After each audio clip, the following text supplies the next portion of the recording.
કેમ છો મિત્રો? હું નીરવ પટેલ આપનું હાર્દિક સ્વાગત કરું છું. આજે આપણે ગુજરાત સરકાર દ્વારા પ્રકાશિત પાક્ષિકમાંથી મોસ્ટ ઇમ્પોર્ટન્ટ MCQ જોવાના છીએ. પાક્ષિક એક મહિનામાં 2 વખત પ્રકાશિત થાય છે. એમાંથી આ જે પાક્ષિક છે એ બીજા મહિનાનું પાક્ષિક છે અને એમાં પણ તારીખ 16/2/26 ના રોજ પ્રકાશિત થયું હતું. બીજા મહિનાના પાક્ષિકનો આ બીજો ભાગ છે. એમાંથી મોસ્ટ ઇમ્પોર્ટન્ટ MCQ આપણે જોવાના છીએ. ઘણી વખત એક્ઝામમાં પાક્ષિકમાંથી પણ MCQ પૂછાતા હોય છે, કરંટ અફેર્સ રિલેટેડ હોય છે. તો આપણે એવા પ્રશ્નો જોઈશું કે જે આવનારી તમામ એક્ઝામમાં તમને ક્યાંક ને ક્યાંક કામ લાગશે. બરોબર, તો ચાલો શરૂઆત કરીએ. સૌથી પહેલો પ્રશ્ન છે મિત્રો, કેન્દ્રીય બજેટ 2026 અનુસાર હમણાં કેન્દ્રમાં બજેટ રજૂ થયું અને એમાં તો કેન્દ્રીય બજેટ 2026 અનુસાર બાયોફાર્મા શક્તિ આ જે કાર્યક્રમ ની જે વાત થઈ હતી, બાયોફાર્મા શક્તિ એ કાર્યક્રમનું મુખ્ય ધ્યેય શું છે એમ પ્રશ્ન પૂછ્યો છે. અહીંયા ઓપ્શન છે કૃષિની ઉત્પાદકતા વધારવી, ભારતને વૈશ્વિક બાયો મેન્યુફેક્ચરિંગ હબ બનાવવું, ટેક્સટાઇલ નિકાસને પ્રોત્સાહન આપવું કે MSME ક્ષેત્ર વિકસાવવું. તો આપણો સાચો જવાબ આવશે મિત્રો જવાબ બી. એનો મતલબ કે જે બાયોફાર્મા શક્તિ છે એ કાર્યક્રમનો મુખ્ય ધ્યેય છે ભારતને વૈશ્વિક બાયો મેન્યુફેક્ચરિંગ હબ બનાવવું. ઓકે, સમજૂતીમાં આ જે કાર્યક્રમ છે એ ભારતને વૈશ્વિક બાયો મેન્યુફેક્ચરિંગ હબ બનાવવાનું લક્ષ્ય ધરાવે છે. આ કાર્યક્રમથી જેમાં ગુજરાતના ફાર્મા ક્ષેત્રને સીધો લાભ મળશે. ઓકે, આ સિવાય એક બીજો પણ પ્રશ્ન આની અંદરથી પૂછાઈ શકે કે ભારતને વૈશ્વિક બાયો મેન્યુફેક્ચરિંગ હબ બનાવવા માટે કયા કાર્યક્રમનો હાથ ધરેલ છે? તો કે બાયોફાર્મા શક્તિ. યાદ રહેશે? ઓકે, ચલો આગળ જોઈએ. કેન્દ્રીય બજેટ 2026માં 16મા નાણાપંચ અંતર્ગત ગુજરાતનો કેન્દ્રીય વિતરણ હિસ્સો 3.48% કેટલા ટકા વધારવામાં આવ્યો? 3.50%, 3.65%, 3.75% કે 3.85%? તો મિત્રો એનો સાચો જવાબ છે સી. એનો મતલબ કે 3.75%. 3.75% હિસ્સો વધારવામાં આવ્યો. પહેલા કેટલો હતો? જો 16મા નાણાપંચ અંતર્ગત જે ગુજરાતને કેન્દ્ર સરકાર દ્વારા જે ફાળો આપવામાં આવે છે, જે પૈસા જે ગ્રાન્ટ આપવામાં આવે છે એ પહેલા 3.48% ફળવાતી હતી. એમાંથી વધારીને 3.75% કરેલ છે. એટલે તમારે કઈ ફિગર યાદ રાખવાની છે? 3.75%. યાદ રહેશે? ઓકે, ચલો આગળ વધીએ. અને આ જે વધારો થયો છે 3.75%નો, એનાથી ગુજરાતમાં ગ્રામીણ વિસ્તારોમાં ઇન્ફ્રાસ્ટ્રક્ચર વિકાસને વેગ મળશે. ઓકે, ચલો આગળ જોઈએ. આગળનો પ્રશ્ન છે મુખ્યમંત્રી ગ્રામોદય યોજના. આ યોજના ખાસ ધ્યાન રાખજો મિત્રો, એક્ઝામમાં પૂછાઈ શકે તેવી છે. મુખ્યમંત્રી ગ્રામોદય યોજના હેઠળ ગુજરાતમાં કેટલા ગામોને શહેર જેવી સુવિધાઓ આપવામાં આવશે? એટલે ગુજરાતના એવા કેટલા ગામો હશે કે જેને શહેર જેવી, સિટી જેવી સુવિધાઓ આપવામાં આવશે? યોજનાનું નામ છે ગ્રામોદય યોજના. બરોબર, તો 100 ગામડા, 114 ગામડા, 150 ગામ કે 200 ગામ? તો મિત્રો આનો સાચો જવાબ છે બી. એનો મતલબ કે 114 ગામો એવા હશે કે જેને શહેર જેવી સુવિધાઓ આપવામાં આવશે અને આ યોજનાનું નામ હશે મુખ્યમંત્રી ગ્રામોદય યોજના. ઓકે, જે યોજના છે એ સૌનો સાથ સૌનો વિકાસ ના મંત્ર સાથે સંતુલિત ગ્રામીણ શહેરી વિકાસ પર ધ્યાન આપે છે. ચલો આગળ જોઈએ. આગળનો પ્રશ્ન છે મિત્રો, ગુજરાતમાં સુજલામ સુફલામ જળ અભિયાન કયા તારીખથી શરૂ થયું છે? કઈ તારીખથી સુજલામ સુફલામ જળ અભિયાન શરૂ કરવામાં આવ્યું? આ પણ ઇમ્પોર્ટન્ટ પ્રશ્ન છે, એક્ઝામમાં પૂછાઈ શકે તેવો છે. કઈ તારીખથી શરૂ કરવામાં આવ્યું? તો ઓપ્શન જોઈ લઈએ. 15 ફેબ્રુઆરી, 21 ફેબ્રુઆરી, 1 માર્ચ કે 15 માર્ચ? અહીંયા તમારો જવાબ આવશે 21 ફેબ્રુઆરીએ. સુજલામ સુફલામ જળ અભિયાન ગુજરાતમાં 21 ફેબ્રુઆરી 2026 ના રોજ શરૂ કરવામાં આવ્યું. ઓકે, ચલો. આ અભિયાન મોસમ પહેલા જળ સંરક્ષણ પર ધ્યાન કેન્દ્રિત કરે છે. ચલો આગળ જોઈએ. કચ્છ જિલ્લામાં તાજેતરમાં ગુજરાતનું 5મું રામસર સાઇટ તરીકે નિમણૂક પામેલું વેટલેન્ડ કયું છે? મિત્રો રામસર સાઇટ જે છે એ ગુજરાતમાં 5મી રામસર સાઇટ બનેલી છે. હમણાં જ રામસર સાઇટની નામ રજૂ કરવામાં આવ્યા અને એમાં ગુજરાતની એક રામસર સાઇટ નવી બનેલી છે. ઓપ્શન જોઈ લઈએ. નળ સરોવર, થોળો તળાવ, ખીજડીયા કે છારીટન? તો તમને બધાને ખબર જ હશે, ઓપ્શન આવશે ડી, છારીટન. અને આની સાથે સાથે પટનાનું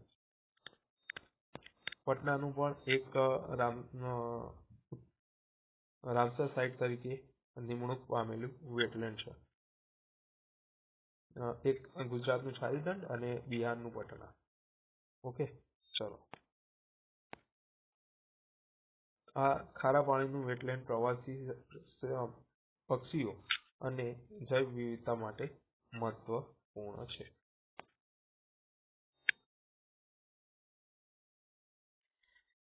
આગળનો પ્રશ્ન છે આઈએમપી પ્રશ્ન. ભગવાન બુદ્ધના અવશેષો શ્રીલંકામાં પ્રદર્શન માટે ગુજરાતના કયા શહેરમાંથી મોકલવામાં આવ્યા? તો ભગવાન બુદ્ધના જે અવશેષો છે એ શ્રીલંકામાં લઈ જવામાં આવે પ્રદર્શન કરવા માટે. અને ગુજરાતના કયા શહેરમાંથી મોકલવામાં આવે? અમદાવાદ, સુરત, વડોદરા કે ગાંધીનગર? અહીંયા ઓપ્શન જવાબ આવશે વડોદરા. વડોદરામાંથી મુખ્યમંત્રી જે ભૂપેન્દ્ર પટેલના નેતૃત્વમાં આ પવિત્ર અવશેષો શ્રીલંકામાં મોકલવામાં આવ્યા છે. આઈએમપી પ્રશ્ન છે, એક્ઝામમાં પૂછાઈ શકે તેવો. જે વેટલેન્ડ ડે છે, વર્લ્ડ વેટલેન્ડ ડે 2026ની થીમ શું છે? જેમાં આપણા ગુજરાતનું જે 5મું વેટલેન્ડ બન્યું છારીટન કચ્છ ખાતે આવેલું છે, તો એની થીમ શું હતી? વેટલેન્ડ્સ અને જૈવ વિવિધતા, વેટલેન્ડ્સ અને પરંપરાગત જ્ઞાન, સાંસ્કૃતિક વારસાની ઉજવણી, wetlands four sustainable future, wetlands અને ક્લાઇમેટ ચેન્જ. આ 4 ઓપ્શનમાંથી કયો જવાબ આવશે મિત્રો? મિત્રો તમારો જવાબ આવશે બી, એટલે કે વેટલેન્ડ્સ ડે 2026ની થીમ હતી વેટલેન્ડ્સ અને પરંપરાગત જ્ઞાન, સાંસ્કૃતિક વારસાની ઉજવણી. આ જે થીમ છે એ વેટલેન્ડ્સમાં પરંપરાગત જ્ઞાન અને સાંસ્કૃતિક વારસા પર ભાર મૂકે છે. આ પણ મોસ્ટ આઈએમપી પ્રશ્ન છે, એક્ઝામમાં પૂછાઈ શકે તેવો પ્રશ્ન છે કે 2026માં જે વેટલેન્ડ્સ ડે, જે વિશ્વ વેટલેન્ડ્સ ડે મનાઈ ગયો, એની થીમ શું હતી? ઓકે, ચલો આગળનો પ્રશ્ન જોઈએ. ગુજરાતે દૂરદરાજના વિસ્તારોમાં સેટેલાઇટ આધારિત ઇન્ટરનેટ કનેક્ટિવિટી માટે કઈ કંપનીની સબસિડી સાથે LOI પર હસ્તાક્ષર કર્યા છે? તો દૂરદરાજના વિસ્તારોમાં સેટેલાઇટ આધારિત ઇન્ટરનેટ કનેક્ટિવિટી માટે કઈ કંપની સાથે એમઓયુ કરેલા છે ગુજરાતે? ગૂગલ, એનવીડિયા, સ્ટારલિંક સ્પેસએક્સ કે માઇક્રોસોફ્ટ? આ પણ એક્ઝામમાં પૂછાઈ શકે તેવો ઇમ્પોર્ટન્ટ પ્રશ્ન છે. અને આપણો સાચો જવાબ આવશે મિત્રો સી, સ્ટારલિંક સ્પેસએક્સ.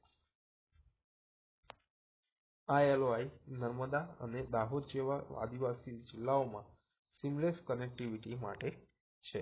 બરોબર. ઓકે, ચલો આગળ જોઈએ.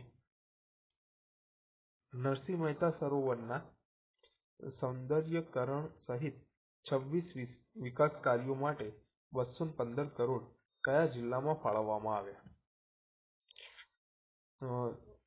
અહીંયા ઓપ્શન આપેલા છે આણંદ, સુરત, જુનાગઢ કે સુરેન્દ્રનગર. મિત્રો અહીંયા તમારો જવાબ આવશે જુનાગઢ. આ કાર્યો મુખ્યમંત્રી ભૂપેન્દ્ર પટેલ દ્વારા જુનાગઢમાં લોકાર્પણ કરવામાં આવ્યા. હવે જુઓ મિત્રો, અહીંયા પૂછ્યું છે નરસિંહ મહેતા સરોવરના સૌંદર્યકરણ. હવે નરસિંહ મહેતા સરોવર છે એટલે બધાને મોસ્ટલી ખબર જ હશે કે નરસિંહ મહેતા હોય એટલે જુનાગઢમાં નરસિંહનો ચોરો.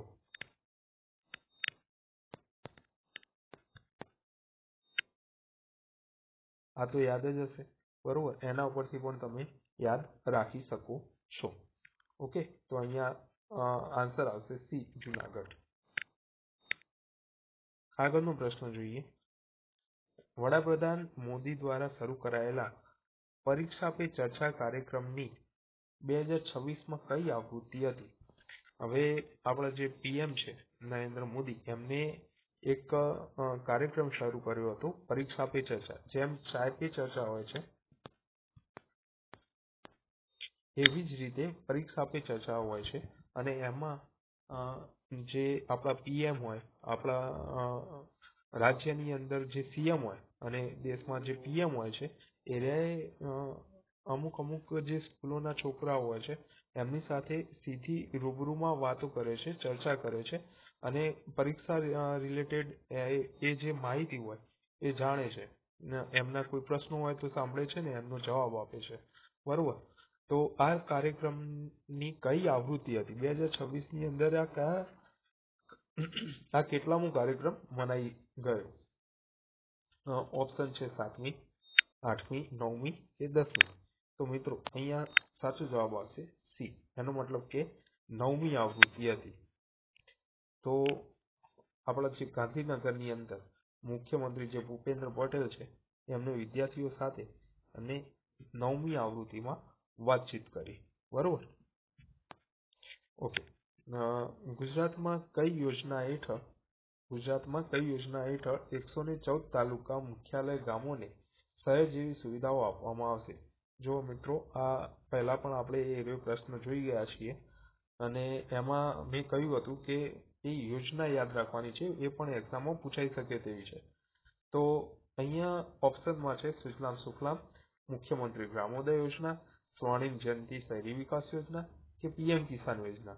હવે જો તમે ધ્યાન આપ્યું હોય તો તમને ખબર પડી જ જશે કે આપણો બી જવાબ સાચો આવશે.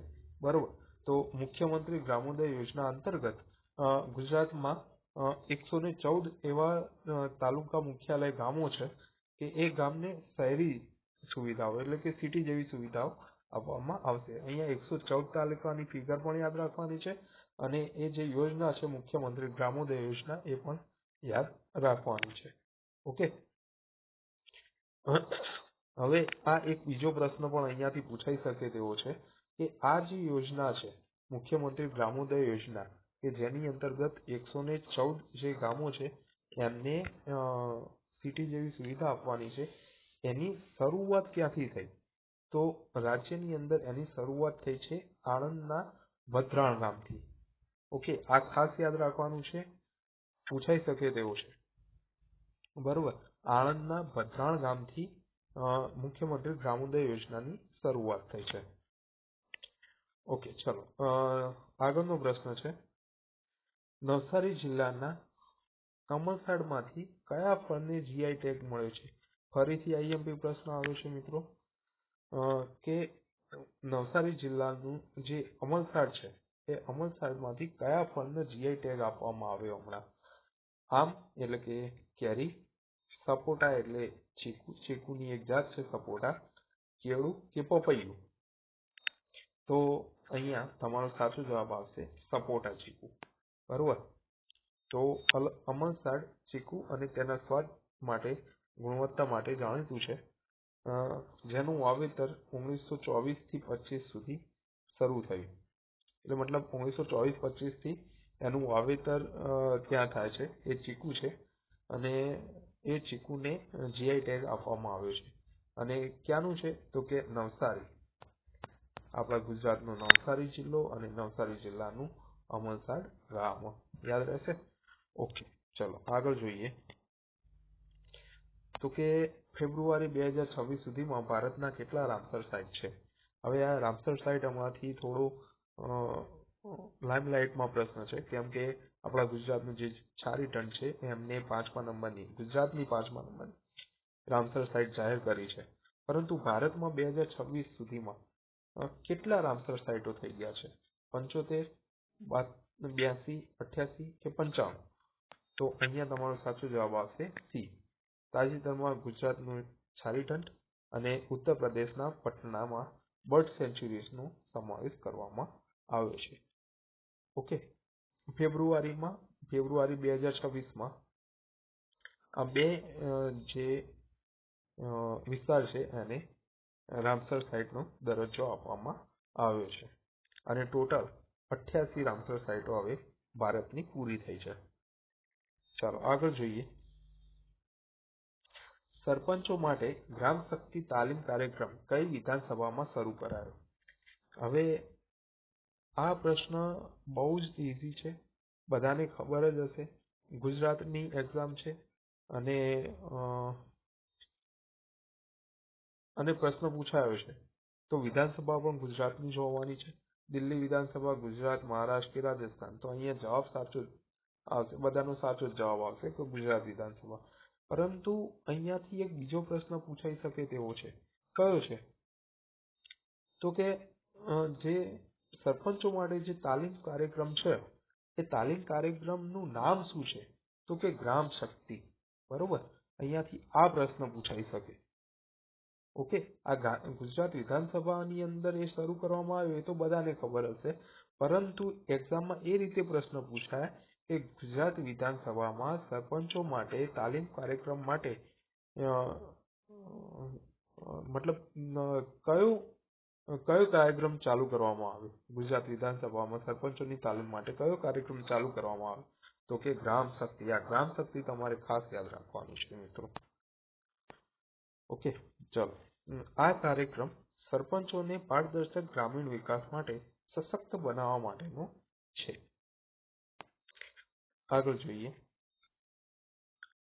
આગળનો પ્રશ્ન છે, બાંધકામ કાર્યકરોના બાળકો માટે પીએચડી અભ્યાસ માટે 30 વર્ષ સુધી આર્થિક સહાય કઈ યોજના હેઠળ મળે છે?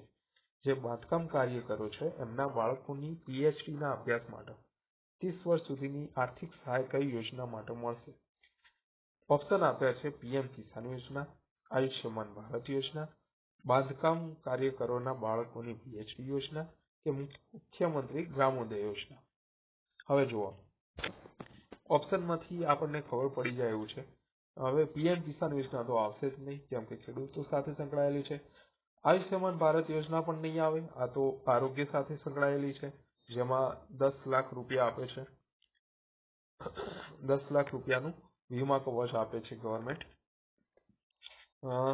ત્યારબાદ આ મુખ્યમંત્રી ગ્રામોદય યોજના પણ આપણે હમણાં જોઈ ગયા છે. આ યોજના અંતર્ગત 114 જે ગામડાઓ છે એમને સિટી જેવા સુવિધાઓ આપવાની વાત કરેલ છે. બરોબર, તો અહીંયા સાચો જવાબ આવશે બાંધકામ કાર્યકરોના બાળકોની પીએચડી યોજના. ઓકે, ચલો જુઓ. આ યોજના બાંધકામ કાર્યકરોના હોશિયાર અને જરૂરીમંદ બાળકોને સમર્થન આપે છે. વિકલાંગ બાળકો માટે કોઈ ઉંમર મર્યાદા રાખી નથી. ઓકે, જો આમની ઉંમર મર્યાદા છે 30 વર્ષ સુધી, પરંતુ જો એ બાળક વિકલાંગ હોય બાંધકામ કાર્યકરોનું જે બાળક હોય એ વિકલાંગ હોય તો એના માટે કોઈ પણ ઉંમર મર્યાદા નથી, એ કોઈ પણ ઉંમરે એ આ યોજનાનો લાભ લઈ શકે છે. ઓકે, ચલો આગળ જોઈએ. ગુજરાતમાં વસંત ઋતુને વિકાસ ગાન તરીકે કેવી રીતે વર્ણવવામાં આવેલી છે?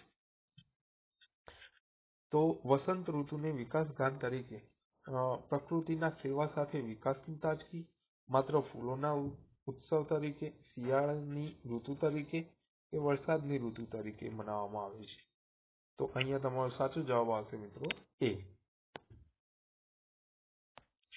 વસંતનું વિકાસ ગાન તરીકે જુનાગઢ, આણંદ વગેરે જિલ્લાઓમાં વિકાસ કાર્યોનું વર્ણન કરેલું છે. ઓકે, ચાલો. વડોદરામાં ભગવાન બુદ્ધના અવશેષો કયા દેશમાં મોકલવામાં આવે? વડોદરાના જે ભગવાન બુદ્ધના અવશેષો છે આ પણ એક્ઝામમાં પૂછાઈ શકે તેવો છે. પહેલા આપણે ચર્ચા કરી ચૂકેલા છીએ એટલે ફરીથી નહીં કરીએ. ભગવાન બુદ્ધના જે અવશેષો છે એ વડોદરામાંથી, ગુજરાતના વડોદરામાંથી શ્રીલંકામાં મોકલવામાં આવ્યા છે. બરોબર, તો અહીંયા સાચો જવાબ આવશે મિત્રો બી, શ્રીલંકા. ચાલો આગળ જોઈએ. વસંતોત્સવ ગુજરાતમાં કયા વિભાગ દ્વારા આયોજિત થાય છે? હવે જો વસંતોત્સવ જે થાય છે એ ગુજરાતમાં ગાંધીનગરમાં થાય છે. જો તમે ગાંધીનગરમાં રહેતા હશો તો ક્યાંક ને ક્યાંક તમે ગયા હશો જોવા.